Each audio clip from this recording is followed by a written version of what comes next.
Hey guys, welcome to a പുതിയ vlog. നമ്മള് നാട്ടിലെത്തിയിട്ട് ഗൈസ് ഇന്ന് വർഷയെ കൊണ്ടുവന്ന് വർഷയുടെ വീട്ടിലോട്ട് പോവാണ്. അപ്പോ അവിടെ ചെല്ലണം, എന്നിട്ട് നമുക്ക് പുറത്തോട്ട് ഇറങ്ങി നന്ദുവിനെയും വിഷ്ണുവിനെയും ഒക്കെ ഒന്ന് കാണണം. അത് കഴിഞ്ഞിട്ട് വൈകുന്നേരം കുറച്ച് പ്ലാനുകൾ എന്റെ മനസ്സിലുണ്ട്. അപ്പൊ എന്തായാലും ആദ്യം വർഷയെ കൊണ്ട് വീട്ടിലാക്കട്ടെ. ഒന്നും പറ്റിയില്ല ക്യാമറയ്ക്ക്. വർഷ സൈഡിൽ തന്നെ ഉണ്ട് guys. Hi Varsha. Hello guys. അപ്പൊ ആദ്യം നമുക്ക് മംഗലം എടുത്ത് നമുക്ക് അവളുടെ വീട്ടിലോട്ട് പോവാം, എന്നിട്ട് നമുക്ക് പുറത്തോട്ടാം. എത്തിയിരിക്കുകയാണ് സുഹൃത്തുക്കളെ. ഇവിടെ മാമി അടിപൊളിയായിരുന്നു. അവള് ചാടിയെ കണ്ടാ മാമി?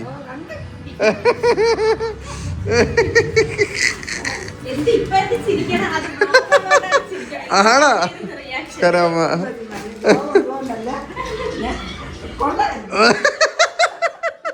അയ്യോ, മാമി ടെൻഷനായ അത് കണ്ടപ്പോ?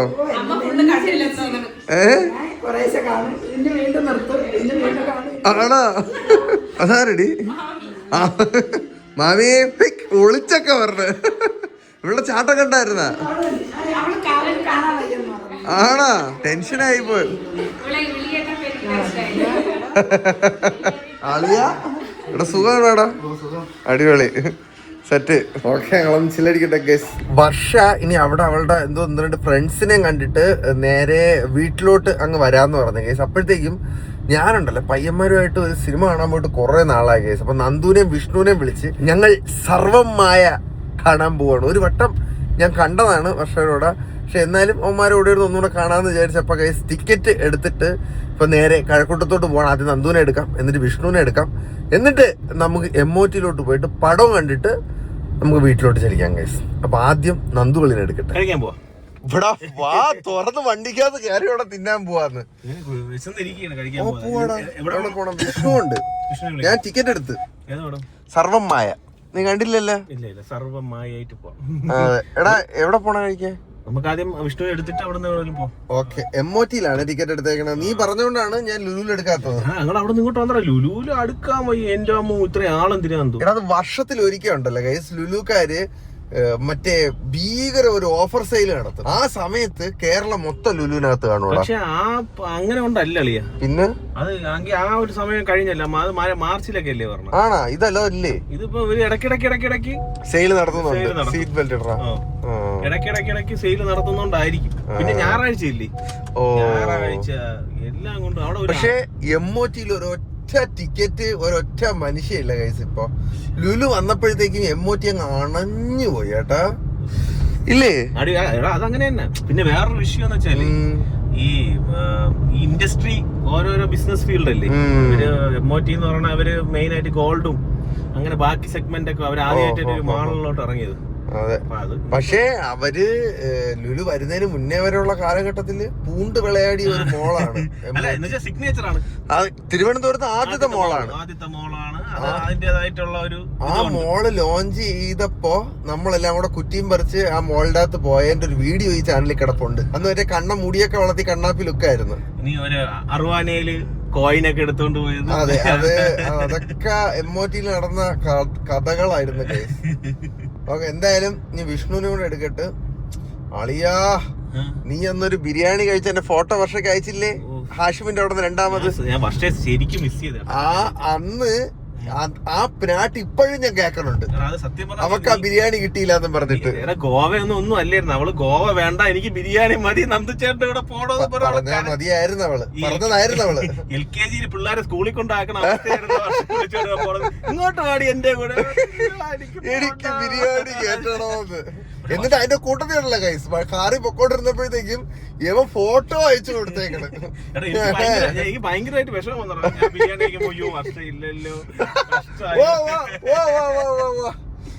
വിഷ്ണുവിനെ എടുക്കട്ടെ. എന്നിട്ട് അത് കിണ്ണം ബിരിയാണി കൈസ്. അത് മട്ടൻ ബിരിയാണി. അവന്റെ ടേസ്റ്റ് ഇപ്പോഴും ഉണ്ട് വായി നിൽപ്പുണ്ട്.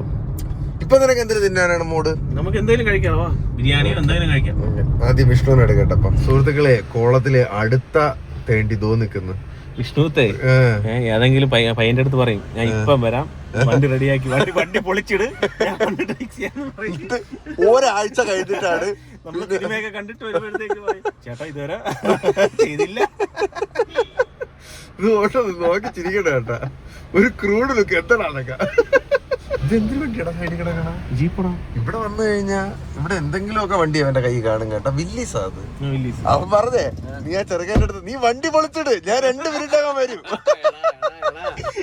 എനിക്ക് ഇപ്പോഴും ഓർമ്മയുണ്ട്, നമ്മള് നിന്റെ മറ്റേ പരിപാടിക്ക് ഏതിനടാ വർഷയുടെ വീട്ടിൽ പോയിട്ട് ഒരു പയ്യന്റെ അടുത്ത് പറഞ്ഞു, ഞാൻ അതാ പറഞ്ഞു പെട്രോൾ വാങ്ങിച്ചിട്ട് ആ പോയ പോക്കാണ്.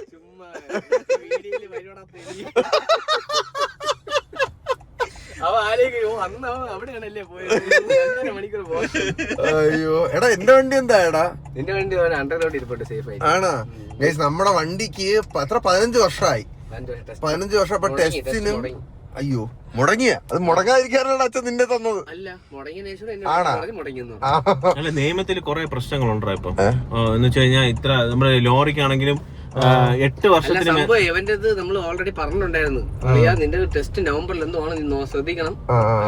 തിരക്കായി പോയി, ഞാൻ ഓട്ടത്തിൽ എല്ലാരും മറന്നുകൊണ്ട്. പിന്നെ നിയമത്തിൽ വേറെ കൊമേഴ്സ്യൽ വെഹിക്കിളിനെ 8 വർഷം വരെ 2 വർഷം കൂടുമ്പോ ടെസ്റ്റ് നടത്തണം. 8 വർഷത്തിന് ശേഷം ഓരോ വർഷം കൂടുമ്പോ ടെസ്റ്റ് നടത്തണം. അങ്ങനെ പല പല നിയമങ്ങളിലും വ്യത്യാസം വരണം. ടാക്സി വണ്ടികൾ അത് സേഫ്റ്റി ആണോ, അല്ലാന്നുണ്ടെങ്കിൽ അങ്ങനെ ഇട്ട് ഓടും. ടെസ്റ്റ് ഉടനെ ടെസ്റ്റ് ചെയ്യൂലേ നമ്മള്? നിന്റെ ഉടനെ ടെസ്റ്റ് ചെയ്യും. നിന്റെ ഇനി കോണമ്പോളും മാറണം, ഫ്രണ്ട് ബഡ്ഗാർഡിന്റെയും പിന്നെ ചെറിയ പെയിന്റ് ടച്ച് ചെയ്യാറുണ്ട്. പിന്നെ മീറ്റർ വന്നു 7500 രൂപ. അത്രയും വിലയാടാ? അതെന്താ സാധനം ഇല്ലാത്തോണ്ടാ? അല്ല പിന്നെ മേഡത്തെ തന്നെ വിളിച്ച് ചോദിക്കണം. ഭയങ്കരല്ല 7,000 സംതിങ് സർവീസ് കോസ്റ്റ്. പിന്നെ നിനക്ക് നിന്റെ കുറച്ച് ദിവസം കഴിയുമ്പോ വണ്ടി ഒരു കണ്ണാടി കൂട്ടിന്റെ അകത്ത് വെക്കാം. അങ്ങനെ 15 വർഷമായിട്ട് അല്ല നമ്മൾ പണി ഇറക്കിയിട്ട് 4 വർഷം. അത് 4-5 വർഷമായി. 4-5 വർഷമായി. യമഹ വണ്ടി റിലയബിൾ ആണ്. അത് ഞാൻ പറയാം, കാരണം ഇത്രയും വർഷം ഓടിച്ചിട്ടും അതെനിക്ക് അങ്ങനെ വലിയ ബുദ്ധിമുട്ടുകളൊന്നും തന്നിട്ടില്ല. എനിക്ക് ഇവന്റെ വണ്ടി ഓർഡർ ആക്കുമ്പോഴേ ഇവനും അരുണും കൂടെ പൂവെടുക്കാൻ പോയതാണ് ഓർമ്മ പറഞ്ഞത്. അത് എന്റെ വണ്ടിയിലല്ല, അത് സോനുവിന്റെ വണ്ടിയിലാണ്. സോനുവിന്റെ സ്കൂട്ടി. ഓ അത് പൂവെടുക്കാൻ പോയല്ലടാ തെണ്ടി. അത് വേറെ, അത് പിന്നെ പറഞ്ഞുതരാ ഞാൻ. അത് സ്കൂൾ ട്യൂഷൻ കഴിഞ്ഞിട്ട് സ്കൂളിൽ പോയത്. എനിക്ക് ഇപ്പോഴും ഓർമ്മ. ഇവ അവിടുന്ന് കിടത്തി വരണത് കേട്ടാ.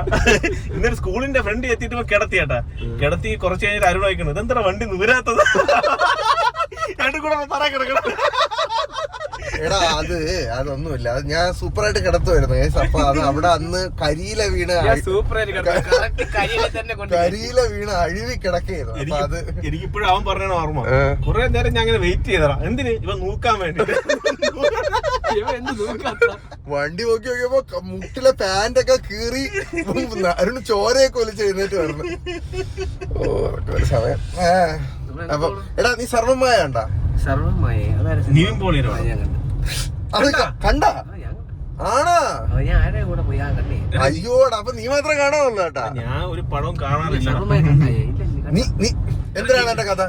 അത് പറഞ്ഞതിന് നീ ഇതായി. ഓയ്യോ നെവിൻപോളി നീ കണ്ടാ? അപ്പൊ അത് കണ്ട് അപ്പൊ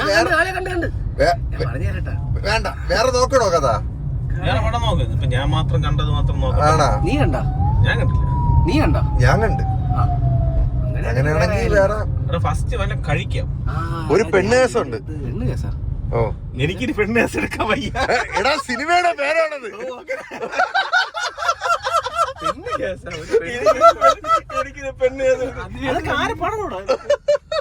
ഡയറക്ടറെങ്കിലും തോന്നണ്ടേ ഒരു പെണ്ണ് കേസ് നല്ല പടമാണെന്നൊക്കെ ആരെങ്കിലും പറയൂ? അപ്പൊ പിന്നെ നോക്കട്ടെ കേസ്. ഞാൻ പക്ഷെ ടിക്കറ്റ് ബുക്ക് ചെയ്തോ, അത് ക്യാൻസൽ ചെയ്യാൻ കുഴപ്പമില്ല. സർവമായിക്ക് ആണല്ലേ? ഒരു പെണ്ണ് കേസ്. ഒരു പെണ്ണ് കേസുണ്ട്. വീഡിയോ എടുത്തത് ഞാൻ പറഞ്ഞു ഇനി പെണ്ണ്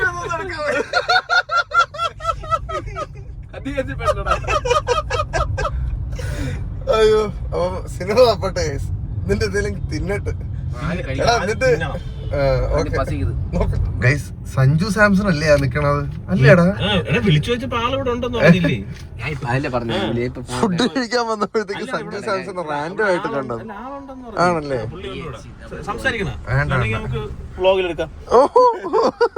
ഇല്ല നമ്മള് പ്രൈവസി ഡിസർവ് ചെയ്യണ ശരിയല്ല. പുള്ളിക്കാരൻ ചില്ലടിക്കട്ടെ. നമ്മൾ എന്തെങ്കിലും തിന്നിട്ട് സിനിമ കാണാൻ പോട്ടെ ഗൈസ്. ഗോകുലം ഗ്രാൻഡിൽ നമ്മൾ ഫുഡ് കഴിക്കാൻ വന്നേട്ടാ. അപ്പൊ അതിന്റെ മണ്ടേ എന്നുള്ള വ്യൂ ആണ്. ഞാൻ ആദ്യമായിട്ടാണ് ഇതിന്റെ മണ്ടേ കയറണ കേട്ടാ. ഒമ്പോ ആ കാണുന്നതാണ് നമ്മുടെ ലുലു മോള്, ട്രിവാൻഡ്രം ലുലു മോള്. ഈ പായൽ പിടിച്ച് കിടക്കുന്ന ഈ പച്ചപ്പ് കണ്ടോ, അതാണ് ആക്കുളം കായല്. എന്തൊരു പായലടാ ഇവിടെ. കണ്ടങ്ങണക്ക് കിടക്കണം. ആ ഇപ്പോ എടാ ഇതല്ലേ ഇവര് മറ്റേ കോടികൾ മുടക്കി ക്ലീൻ ചെയ്തത്. ഇതെന്ത് ക്ലീൻ ചെയ്തിട്ട് ക്ലീൻ ആവാത്തത്? ഇനി അടുത്ത കോടികൾ വരുമ്പോഴത്തേക്ക് സെറ്റ് ആകും. അയ്യവാ സൂപ്പർ പൂള് കേട്ടാ. ഇത് കൊള്ളാം കേട്ടാ ഗോകുലം ഗ്രാൻഡ്. നമ്മൾ ഇവിടെ അധികം അങ്ങനെ വന്നിട്ടേ ഇല്ല. ആ അതെ സത്യം. ഞാനും നീ ആദ്യമായിട്ടല്ലേടാ എന്തു? അത് കൊള്ളാം എന്തായാലും. ആ ഓക്കെ. അപ്പൊ ഇവിടെ നിന്നും ഫുഡ് കഴിച്ചിട്ട് നമുക്ക് അങ്ങോട്ട് സിനിമ കാണാൻ പോവാം.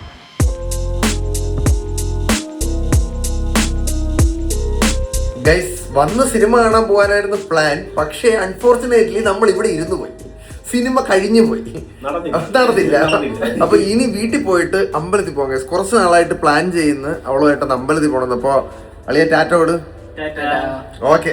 അപ്പൊ ഇനി വീട്ടിൽ എത്തിയിട്ട് കാണാം ഗൈസ്. അവളുടെ ചെടികൾക്ക് വെള്ളം ഒഴിച്ചില്ലാന്ന്, അങ്ങനെ ചെടിക്ക് വെള്ളം ഒഴിച്ചോണ്ടിരിക്കുകയാണ്.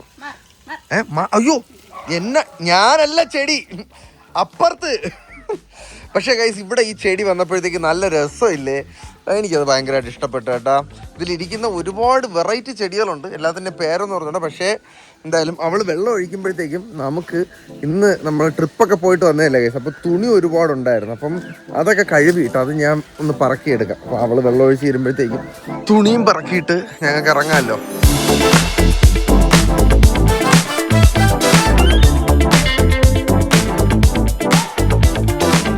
ഗൈസ് ഇപ്രാവശ്യം കാവടി ഫെബ്രുവരി 1-നാണ്.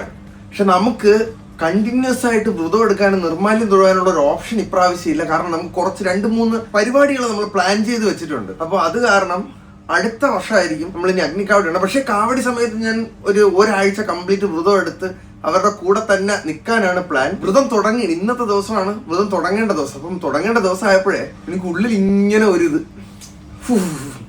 അപ്പൊ എന്തായാലും നമുക്ക് ഇന്ന് അമ്പലത്തിലോട്ടൊന്ന് പോവാം. അമ്മയുടെ അടുത്തും കൂടെ റെഡി ആവാൻ പറഞ്ഞിട്ട്, അപ്പൊ അമ്മയും കൂടെ റെഡി ആയിട്ട് നമുക്ക് പോവാം. എന്റെ മാതാശ്രീ റെഡി ഇറങ്ങിയിരിക്കുന്നു സുഹൃത്തുക്കൾ. അമ്മ ഏത് അമ്പലത്തിൽ പോകണം അമ്മയ്ക്ക്? അമ്മ പറയാനടുത്ത് കൊണ്ടുപോകാൻ കാറുണ്ട്. എന്നാ എവിടെ പോണം? കുഞ്ഞു ലൂസി നോക്ക് ഗൈസ്, കേളമംഗലത്ത് പോകണം ആദ്യം. ബൈ ദ ബൈ ഗൈസ്, ഞാൻ ഇട്ടേക്കുന്നത് ഇത് ഷർട്ട് എങ്ങനെ ഉണ്ടമ്മ? കണ്ണൻ്റെതാണ്. അവൻ എനിക്ക് തന്ന് 4 ഷർട്ട് അവൻ തന്നെ എനിക്കിടാൻ. റാബൈ റബന്ത ഇങ്ങനെയുണ്ട്, അല്ലേ? നല്ല ഷർട്ടാണ് ഗൈസ്. ഓക്കെ, അപ്പൊ അമ്മ റെഡിയായി ഇറങ്ങിയ സ്ഥിതിക്ക് നമുക്കിനി ആദ്യം കേളമംഗലത്തോട്ട് പോവാം. എനിക്ക് ഭയങ്കര ഇഷ്ടമുള്ള പരിപാടിയാണ് ഗോയിങ് ടു അമ്പലം വിത്ത് അമ്മ ആൻഡ് വർഷ. ഞങ്ങള് അമ്പലത്തിലെത്തി ഗൈസ്, തൊഴുതിട്ട് വരാമേ. ഇവിടെ മഹാവിഷ്ണുവിന്റെ പ്രതിഷ്ഠയാണ്, നല്ല അമ്പലമാണ്. അമ്പലത്തിന്റെ നേരെ ബാക്ക് സൈഡില് ഒരു അടിപൊളി തോടുണ്ട് ഗൈസ്. അല്ല ഞാൻ തോട് കാണിച്ചു കൊടുക്കാൻ വന്നത്. വെള്ളം കുറവ്. അയ്യോ, പക്ഷേ നല്ലതാണ് ഗൈസ്. ഇതില് കൂടെ അങ്ങോട്ട് പോകുമ്പോഴാണ് ഞാൻ നിങ്ങൾക്ക് കണ്ടു കാണിച്ചിട്ടുള്ള ബലിക്കടവൊക്കെ വരുന്നത്. അങ്ങോട്ട് ഉണ്ട്. ഞങ്ങള് വലത് വെച്ച് തീർത്തിട്ട് ഇറങ്ങാം. എന്താ ഒളിഞ്ഞു നോക്കുന്നേ? നിങ്ങൾക്ക് ഒരിക്കട്ട് ഗൈസ്. ഓക്കെ, നമുക്കിനി ഇറങ്ങാം. അമ്പല ദർശനമൊക്കെ കഴിഞ്ഞ് വീട്ടിൽ എത്തി ഗൈസ്. ഗോസ്റ്റാപ്പി തുറന്നു വിട്ട് അമ്മ വന്നു കഴിഞ്ഞാൽ ഒരു മൂച്ച് തൊഴുപ്പുണ്ട് അവള്. സ്പ്രിങ് അടി നീ ലേഡിയെ തുറന്നു വിടും. അയ്യോ ഇത് നല്ല രസമല്ലേ ഈ കൂട് ഇങ്ങനെ ഇരിക്കണ കാണാൻ. ഹായ് ലേഡി, അമ്മ ഇവിടെ തുറന്നു വിടട്ടാ. വേണ്ടേ? അപ്പൊ നീ എവിടെ കിടന്നോ? അയ്യോ ചെല്ലക്കുട്ടിയാ അത്. അച്ഛാ ഞങ്ങൾ അമ്പലത്തിലൊക്കെ പോയി. എന്നിട്ട് ഞാൻ വ്ളോഗിൽ പറഞ്ഞു ഇപ്രാവശ്യം നമ്മൾ കാവടി എടുക്കുന്നില്ല എന്ന്, അടുത്ത പ്രാവശ്യം എടുക്കാന്ന്. കാര്യം ഇപ്രാവശ്യത്തെ കാവടിക്ക് നിനക്ക് കൃത്യമായി വ്രതം പാലിക്കാൻ കഴിയുമെന്ന് എനിക്ക് തോന്നുന്നില്ല. അങ്ങനെയുള്ള സാഹചര്യമാണ് ഇപ്പോൾ വന്നിട്ടുള്ളത്. അതുകൊണ്ട് അടുത്ത വർഷം കൃത്യമായി എല്ലാ ആചാരങ്ങളും അനുഷ്ഠാനങ്ങളോടും ഒപ്പം തന്നെ പൂർണ്ണമായ വ്രതത്തോടും കൂടിയായിരിക്കും കാവടി എടുക്കുന്നത്. പക്ഷെ ഇപ്രാവശ്യം ഒരു കാര്യം ചെയ്യണം, കാവടിയുടെ എല്ലാ കാര്യങ്ങൾക്കും മേൽനോട്ടം. ലാസ്റ്റ് 1 വീക്ക് കംപ്ലീറ്റ് അതും വ്രതത്തോടു കൂടി തന്നെ നമ്മൾ കാണും. അപ്പോൾ എനിക്ക് തോന്നുന്നു നിങ്ങൾക്ക് വേറൊരു പെർസ്പെക്റ്റീവ് കൂടെ കിട്ടും ഗൈസ് ഇപ്രാവശ്യം. കാരണം ഇതുവരെ ഞാൻ എടുക്കുന്നതല്ലേ കണ്ടത്, ഇനി നടത്തുന്നത് കാണാം. ഞാൻ പറഞ്ഞു ഇന്ന് സ്വാമിയുടെ അടുത്ത് ഇങ്ങനെ പറഞ്ഞ് ഞാൻ കളം ഒരുക്കാൻ കൂടെ നിൽക്കാമെന്ന്. അപ്പോൾ അത് നെക്സ്റ്റ് ലെവൽ സാധനമാണ്. അപ്പോൾ അതിന് ഗുരുസ്വാമിയുടെ അടുത്ത് കണ്ടൊക്കെ ഒന്ന് സംസാരിക്കണം. എന്തായാലും അതാണ് ഇപ്രാവശ്യത്തെ പരിപാടി ഗൈസ്. സെറ്റ് അച്ഛാ, അച്ഛൻ കഴിക്കുന്നില്ലേ?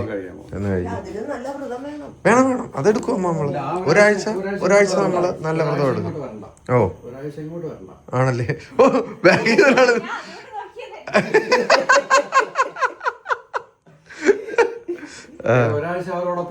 ആ കംപ്ലീറ്റ് ആയിട്ട് അങ്ങ് ഇൻവോൾവ് ആയി നിൽക്കാം. ശരി, പച്ചമ്മ കഴിക്കും. ഞങ്ങൾ പോയി ഒരു ചെറിയ അൺബോക്സിംഗ് ഉണ്ട് ഗൈസ്. കുറച്ചധികം പെട്ടികൾ വന്നിരിക്കുന്നു, നമുക്ക് അൺബോക്സിംഗ് കൂടെ ചെയ്യാം. Why not guys? ഇതാണ് നമ്മൾ കാത്തിരുന്ന പാക്കറ്റ്. കാരണം ഇത് ഫ്രം നിങ്ങൾ കണ്ട JK gift house ABI Srinagar കണ്ട ഗൈസ്. കാശ്മീരിൽ നിന്ന് അന്ന് നമ്മളൊരു കടക്കകത്ത് കയറി 2 സാധനം പർച്ചേസ് ചെയ്ത് അവർ വീട്ടിലോട്ട് അയച്ചിട്ടെന്ന് പറഞ്ഞില്ലേ, ആ സാധനം എത്തി ഗൈസ്. സത്യം പറഞ്ഞാൽ ഇത് നമുക്ക് അപ്പുറത്ത് അച്ഛൻ്റെ അമ്മേരെ കൂടെ അൺബോക്സ് ചെയ്യാം. കാരണം അവർക്ക് 2 പേർക്കും എൻ്റെ അകത്തുനിന്ന് ഓരോ സാധനങ്ങളുണ്ട്. കമോൺ. ഇതാണ് നമ്മൾ കാശ്മീരിൽ നിന്ന് കുറച്ച് സാധനം വാങ്ങിയെന്ന് പറഞ്ഞില്ലേ, അവരത് പാക്ക് ചെയ്ത് അയച്ചു തന്നു. അപ്പൊ നമുക്ക് പൊട്ടിച്ചാലാ? അതെ, നിങ്ങൾക്കുള്ളതാണ്, അതുകൊണ്ടാണ് നന്നായിട്ട് തയ്ച്ച്. ഞാൻ അന്ന് അവിടെ അവർക്ക് അച്ഛന്റെ നമ്പർ ആയിരുന്നു കൊടുത്തത്. അപ്പൊ ഞാൻ കാശ്മീർ ഇരുന്നപ്പോഴത്തേക്ക് നോക്കിയപ്പോ അച്ഛൻ്റെ ഒരു കോൾ വരുന്നത്, എടാ കാശ്മീരിൽ നിന്ന് ഒരു ഫ്രോഡ് കോൾ, നീ അവിടെ നിന്ന് എന്തോ വാങ്ങിയെന്നും പറഞ്ഞു. ഞാൻ ഉമ്മാരുടെ അടുത്ത് പോടാന്ന് പറഞ്ഞു. അച്ഛാ ശരിക്കും ഞങ്ങള് വാങ്ങി. അവ എന്നെ വിളിച്ചു കാശ്മീര് കലർന്ന ഹിന്ദി അല്ലേ, അപ്പൊ ഒരു 3/4 ഭാഗം മനസ്സിലാവും, 1/4 ഭാഗം മനസ്സിലാവില്ല.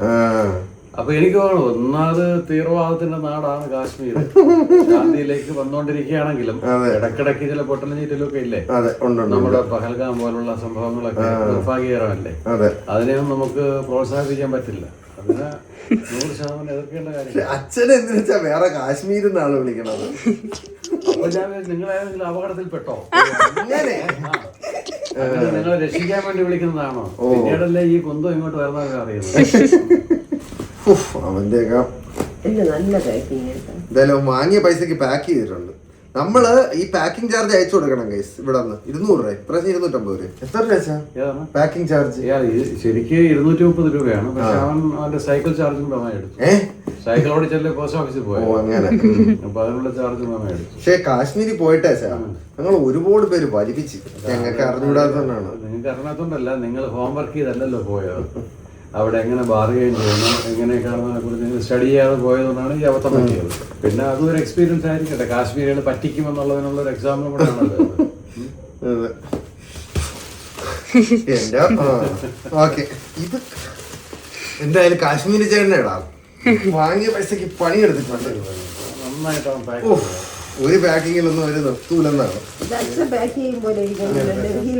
സാധനങ്ങൾ ഞാനിവിടെ അതെ അതെ അതെ, ഒരു പെട്ടിക്കകത്ത് കൊള്ളാൻ പറ്റുന്നതിന്റെ മാക്സിമം പാക്ക് ചെയ്ത് എനിക്ക് ഡൽഹിയിൽ അയച്ചു തരുന്നത്. ഇതല്ലേ അതെ, അങ്ങനെ സെലക്ട് ചെയ്തില്ല. 2 സാരി ഉണ്ട്. ഓ മാമിക്കും ഒരെണ്ണം അമ്മയ്ക്കും. ഇതാണ് സാരി. എങ്ങനെയുണ്ട് അമ്മ? കാശ്മീരി സിൽക്കാണ്. നല്ല പേര് കേട്ടതല്ലേ? കൊള്ളാവോ? അടിപൊളി. എന്നോട് വെച്ചാ മാമിക്ക് കൊടുക്കാം. അല്ലല്ലേ, ഒറിജിനൽ കടയാണ് ഇത്. അമ്മയ്ക്ക് അവള് കാശ്മീരി ബാഗ് തൂക്കാനുള്ള അകത്തുണ്ട് കേട്ടോ. ഇത് അച്ഛന്. നീ എന്നെ സ്വാമിയാക്കാൻ പോകുന്നത് അല്ല ചാ, ഇത് ഒരു തണുപ്പത്തൊക്കെ കഴുത്തിലൊക്കെ ഇട്ടോണ്ടാണ്. കഴുത്തിലൊക്കെ ഇട്ടൊന്ന് പുതച്ചിരിക്കുമ്പോഴേ ഞാൻ ഒരു സ്വാമിയായിട്ട് മാറും. നല്ല സോഫ്റ്റ്. എങ്ങനെയുണ്ട്? അടിപൊളി. ഇത് നമ്മ പിടിച്ചു നോക്കിയാ നല്ല സോഫ്റ്റ് അല്ലേ? എന്തായാലും മഞ്ഞ് കഴിയാറായി നമ്മുടെ കേരളത്തില്. ഇല്ല, ഉണ്ടോണ്ട് ഇപ്പഴും രാവിലെ തണുപ്പാണ്. അപ്പം കഴുത്തിലൊക്കെ ഇട്ടോണ്ടാണ്. എന്തൊരു പേര് പറഞ്ഞവര്, ഞാൻ മറന്നുപോയി ഇതിന്റെ. പശ്മീനി അങ്ങനെ പേര് പറഞ്ഞില്ല. ഇതൊരു പ്രത്യേക ശൈലിയിലാണ് ഇടേണ്ടത് കഴുത്തിലെ. അത് നമുക്ക് ഇനി ഇട്ട് കാണിക്കാം ഒരു ദിവസം. അടിപൊളി കേട്ടോ, വളരെ വളരെ സോഫ്റ്റ് ആണ്. കാശ്മീരി സിൽക്കും കാശ്മീരി കമ്പളങ്ങളും ഒക്കെ, കാശ്മീരി കാർപ്പറ്റാണ്. അടിപൊളിയല്ലേ? അടിപൊളി സാധനമാണ് അമ്മ. ഇതെല്ലാം അവരവിടെ തന്നെ അവരുടെ മറ്റേ കുഞ്ഞു കുഞ്ഞു ഫാക്ടറികൾ ഉണ്ടാക്കുന്ന സാധനമാണ്. സെറ്റ്. ഇത് കൊളുത്തി ഇട്ട് കഴിഞ്ഞാൽ അമ്മയ്ക്ക് തൂക്കിക്കൊണ്ട് നടക്കാം. മൾട്ടി കളർ ബാഗാണ് ഇവിടെ കൊളുത്ത്. നമ്മുടെ കോവളത്ത് കാശ്മീരി സ്റ്റാൾസ് ഉണ്ടല്ലോ, അവിടെയും ഇതുപോലത്തെ സാധനങ്ങൾ കിട്ടാറുണ്ട്. പക്ഷെ ഇവിടെ നിന്ന് വാങ്ങുമ്പോ അതിന്റെ വില കൂടുതൽ. കല്യാണത്തിനൊക്കെ പോകുമ്പോ കൊടുക്കും. ആരെങ്കിലും ചോദിച്ചാൽ കാശ്മീരിൽ നിന്ന് വാങ്ങിയെന്ന് പറഞ്ഞാണ്. സെറ്റ് അൺബോക്സിങ് കഴിഞ്ഞു ഗൈസ്. ഞങ്ങൾ പിന്നെ വരാം. അച്ഛാ ഊട്ടിക്ക് ടൂർ പോകുമ്പോഴേ ഒരു PT സാറ് കൂടെ കാണുമല്ലോ, കഴുത്തി തണുപ്പടിക്കായിരിക്കാൻ. അല്ല നല്ല രസമുണ്ടത്. അത് നീ എന്നാ പിന്നെ പറഞ്ഞു PT സാറായി. അല്ല ഇങ്ങനെയാണ് കഴുത്തിലിടുന്നത്. കഴുത്തില് തണുപ്പടിക്കില്ല. കൊള്ളാം, അടിപൊളി. കാണുമ്പോഴേ അമിതാഭ് ബച്ചനോ ഇതുപോലെ ഇടുന്ന കണ്ടിട്ടുണ്ട്. ഞാൻ പണ്ടത്തെ ഹിന്ദി സിനിമ അത്രയും കാണുമായിരുന്നു, പക്ഷെ ഭാഷ അറിഞ്ഞൂടാ, പക്ഷെ മൊത്തം കണ്ടിട്ട്. അപ്പോ അത്രേ ഉള്ളു guys. That's it for today's vlog. നമുക്ക് നാളെ വീണ്ടും കാണാം. അപ്പൊ അതുവരെയ്ക്കും അല്ല നീ ടാറ്റ കൊടുത്തില്ല. Bye bye.